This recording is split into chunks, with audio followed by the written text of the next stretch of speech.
So they're in my, this is my tub that I dampen down and loosen up the coir blocks. So I pop them in here as a bit of a holding tank for this video, but we've got the largest male and the largest female in here. And you can really see, if you can work out the tangle, the difference between the much greener phase of the male and the markings, a lot of sort of yellows coming through, to the blue phase female. Very much a ghost sort of phase as well. Very diffused, no yellow at all. They really are an animal that lives up to its name, the beauty snakes. Look at those.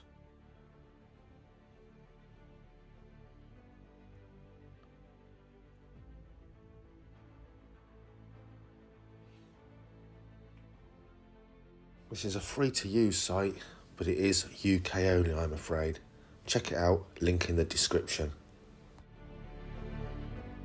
Right, you guys, before I start chiseling off all the tiles in my ensuite, thought I'd show you something really special. And these are my blue beauty snakes. Blue beauties, here in the UK, I think they lag behind the Chinese and the Taiwanese beauties in availability at the moment, but I think personally they're streaks ahead when it comes to good looks. The cave racer, the Ridley's cave racer, Ridley, they're starting to come up in popularity now, and I think they do look beautiful. It's easy when you're keeping these things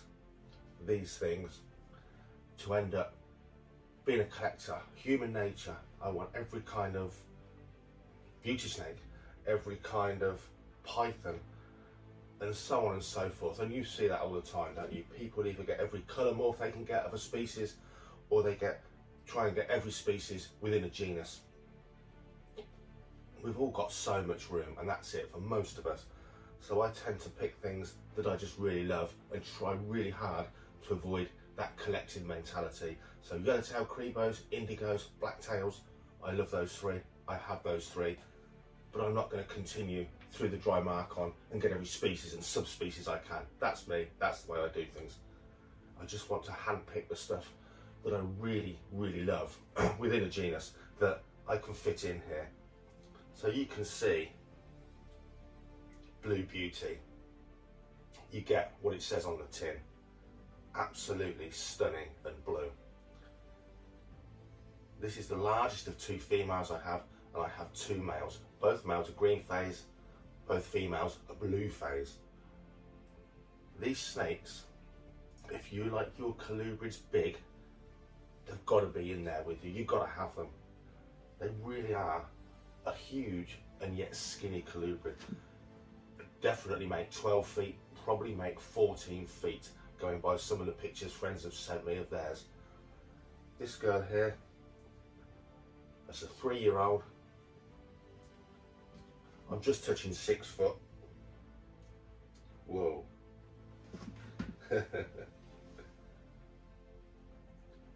Don't stretch out for us then. You get the idea. You get the idea. If I stretch up, that's 6 foot. It's a big snake. It's a tiny one. She's 3 years old. Loads of growing to do yet. But she's my breeding female.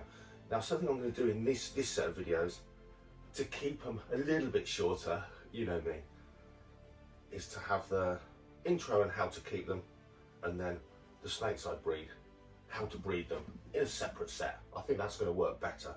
So for these guys, you've got the beauty, you've got the colour. They're a bit different. They don't like it hot. They really don't like it hot. These are sitting through the winter, 21 to 24. They'll still feed all winter long. In the summer, sometimes it'll peak at 30 in here in their enclosure. But if you've got a 28 hotspot, the rest of the enclosure can be around that sort of 24, 22, 24, 25 centigrade mark. They really, really don't want it hot. They really don't. I guess if your other name's a cave racer, even in the tropical rainforest of Thailand, it's going to be a lot cooler than out there at the 32 centigrade rainforest. They really, really don't want to be hot. You can't believe, like I say, at the moment they're sitting at 22. They're gluttonous feeders, whereas other snakes I've got, they'll be going off their food. The falsies now, they're at that sort of temperature through the winter, they'll go right off their food. Arboreal, yes, absolutely. But do they need to be? No, they'll live in caves, up the walls, on the floor. They love to climb. If you want to keep your snakes in racks, they'll thrive. In fact, when she's due to lay, she goes into a plastic low-level tub with a good hide, damp queer, to lay her eggs in before she goes back in the main enclosure. I don't think she cares. She carries on feeding. But I don't know. It's up to you. It's up to you. But it wants to be on display, doesn't it? Doesn't it? Really? Same as the mangroves. You can keep those in flat racks, flat tubs and racks. But I don't know. I think I want to come in a snake room and see this. If you're keeping a lot of kings and things that spend their time hidden or under the substrate, milk snakes that are nocturnal, you're not going to see them anyway in an enclosure, are you, until you get them out. But this sort of thing, they just look so much better in a good display. Absolutely gorgeous. Things to know. They're ravenous feeders. Ravenous feeders. If you're going to keep them communally, as I do, you're probably going to, as I do, want to keep a small individual separate until they catch up. And to be honest, I don't always, if I'm feeding multiple small food items, I chuck them in there. But I think, to be honest, generally, you need to do a bit of refereeing at feeding time. They are ravenous. If you've seen the clip David Attenborough clip, where the marine iguanas are hatching and they're being chased by Galapagos racers, all the snakes across, that's what these are like at feeding time. They're all out, they're on it, and they're at it, and they will fight over food. A small soft item, you can pull it apart, but if, as happened only yesterday, one of them gets something big, like a rat, and it's going to take them a while to swallow that. If the other one finds it and it's swallowed what it's got, what's going to happen? Because I can tell you now, they're going to not rip that in half, and they are going to lock on. Your thumb will bleed, prying their noses off. Stop it happening. Referee, keep them apart, keep each one interested, tongs and feed them, you'll be just fine. Weirdly, these have got a reputation for being very viv defensive and very snappy, and they really can be like that. In fact, the smaller male, he came to me because he was too hot to handle for his previous owner. They just couldn't deal with him, and they've got children, they were worried about the reach. He's not like that anymore. It is mostly how you work with your animals, it really is. If you're scared and nervous, you're in a cycle. Get over it. What's it going to do? If it's a reactive bite, it's not going to lock on, it's going to make you bleed, you'll survive. Get bitten because you're careless. At feeding time, your hand smells of food, it nails your hand, it thinks it's got food, different prospect altogether. These can swallow big items, but they've still got incredibly strong bites, incredibly sharp teeth, quite long teeth. Believe me, this attached to your thumb, wrapped up your forearm, takes a little bit of time to safely remove it, not hurting its teeth. Don't let it happen. They just are an awesome species. They really are. So,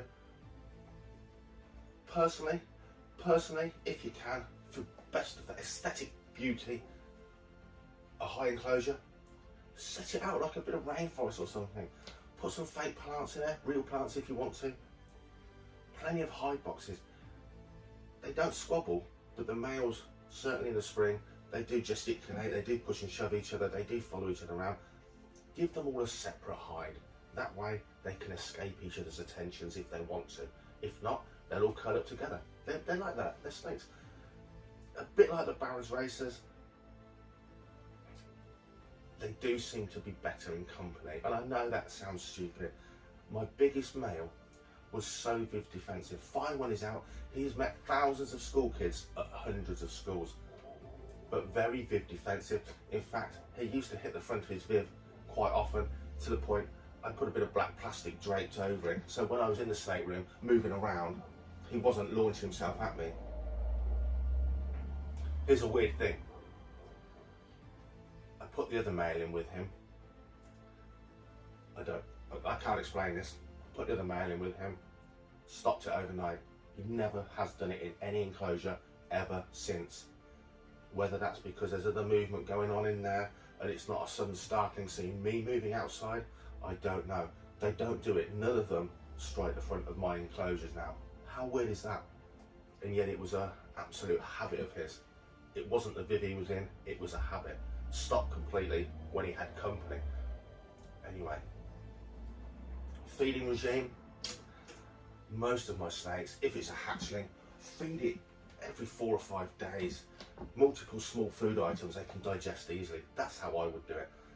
Once they're bigger, once a week, even less is fine, because now they get multiple food items. It was only fed yesterday, she was only fed yesterday. You can see that. They can take quite big items, so they have a good feed every sort of week to 10 days. You know when they're hungry, they start poking their heads out their enclosures, coming out early, looking for food, as they would in the wild. They start hunting actively.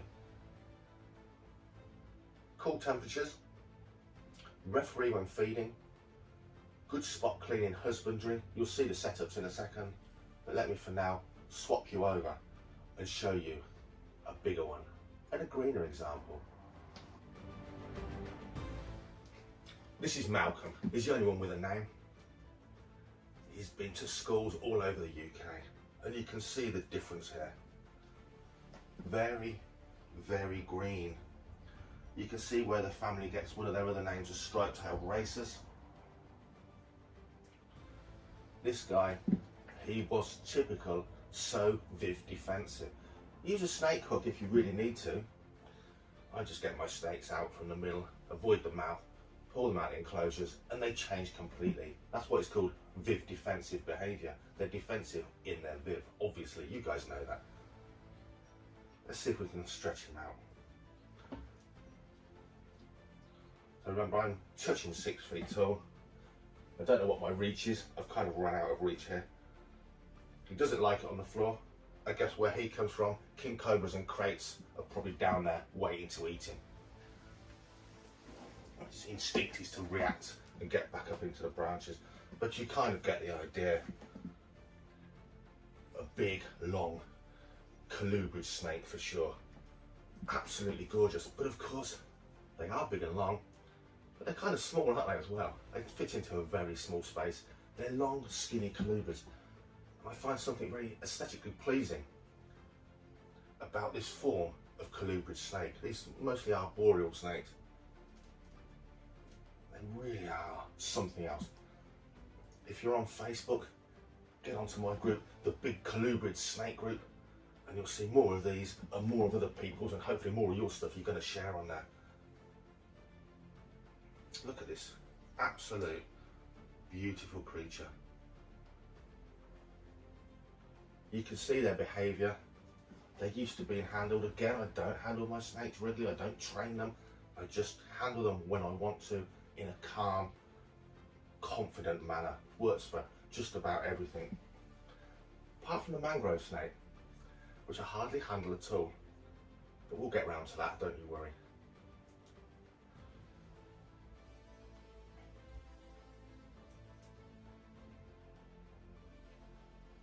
These are snakes that you will see in your enclosure. They're inquisitive, they're interested, and they're interesting. I have said it already, but for sure, you don't need a tall vivarium if you don't want to. The youngster is in a classic long, low vivarium. They don't really care, but there's just something about a snake that likes to climb and is sort of arboreal in its nature, or at least semi-arboreal. There's something about its beauty when you can see it doing that, when you can see it doing that, using its form for its function. So for me, the Vietnamese blue beauties are definitely my favourite of the group, we can all say, oh, but such and such it's a rarer species, it's a rarer subspecies. That's better because it's more sought after. Listen, the most expensive reticulated python morph in the world doesn't even hold a candle to a natural, freshly shed retic out in the sunshine, even if that's only worth 30 or 40 quid. I don't care what you say. So sometimes you've got to get away from the cost and the rarity and just enjoy what you love on a level playing field. And for me, the Blue Beauties are definitely my favourite in the group. They really are. Get yourselves a Blue Beauty snake, or maybe two. They look great communally. Great character. Enjoy the rest of the video. I'll just show you a little bit about the setups I'm using. And we'll talk about breeding these in another video, and that's how I think it's going to work out best. One more look at this guy stretched out.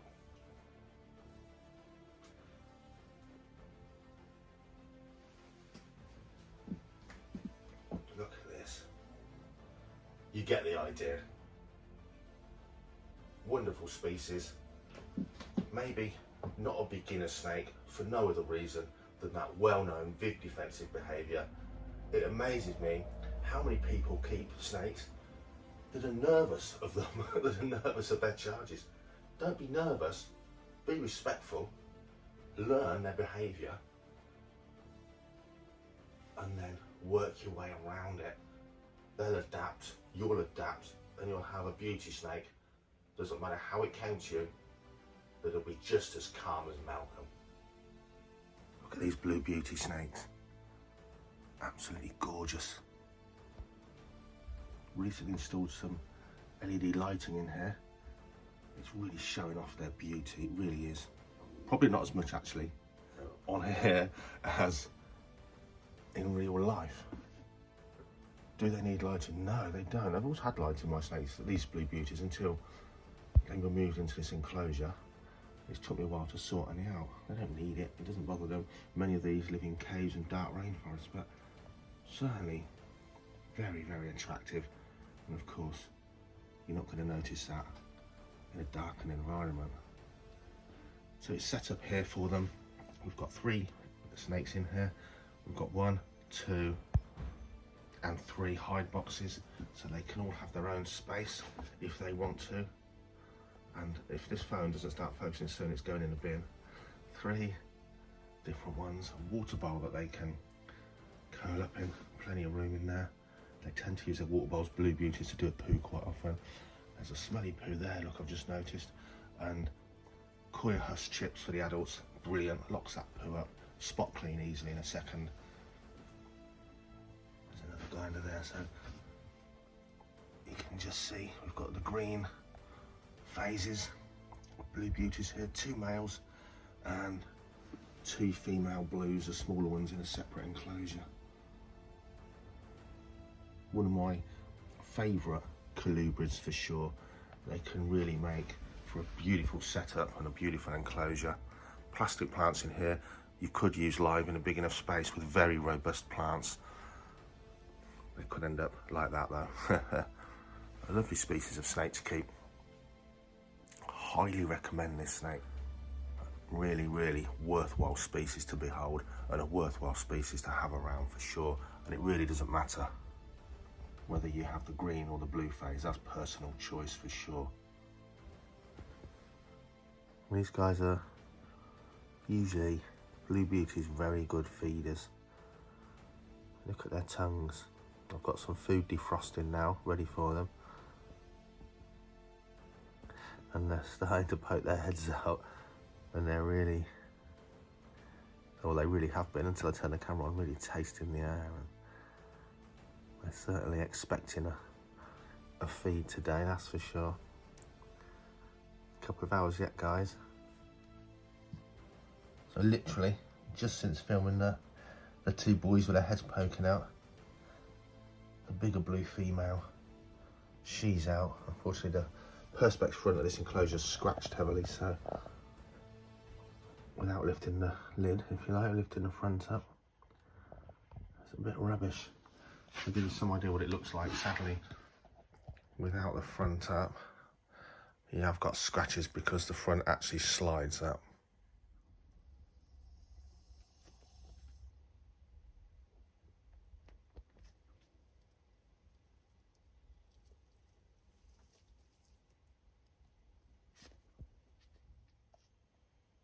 Really, really pretty snakes. She's actually a clutch mate to her sister, who's in the larger enclosure. And just not as greedy. She's as greedy now, but never grew as fast.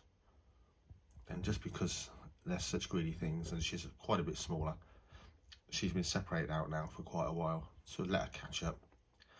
And so she doesn't have so much competition there.